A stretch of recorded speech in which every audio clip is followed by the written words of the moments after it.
গঙ্গার চরে আটকে গেল জাহাজ। বৃহস্পতিবার ঘটনাটি ঘটেছে উলুবেড়িয়ার দক্ষিণ জগদীশপুর বাঁশতলা এলাকায়। স্থানীয় সূত্রে জানা গেছে, বৃহস্পতিবার দুপুরে কোটাল ছিল। কোটালের ঠিক আগেই একটি জাহাজ গঙ্গা দিয়ে যাচ্ছিল। প্রত্যক্ষদর্শীরা জানিয়েছেন, উলুবেড়িয়ার দক্ষিণ জগদীশপুর বাঁশতলার কাছে আচমকাই জাহাজটি নদীর পাড়ের দিকে এসে চড়ায় আটকে যায়। জাহাজটিকে দেখতে ভিড় জমান স্থানীয়রা। যদিও জোয়ার আসার সাথে সাথেই জলস্তর বাড়লে চালকের তৎপরতায় গন্তব্যের উদ্দেশ্যে জাহাজটি ফের যাত্রা শুরু করে।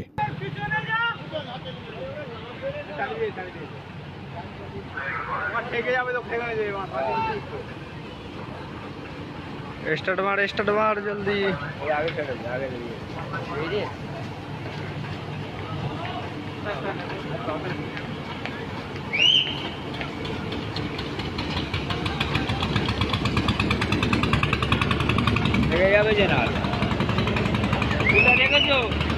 ফুল মস্তি ভাই, পুরো থেকে গেল ধরে ধারে ফুল থেকে গেল। কি জোরে এরকম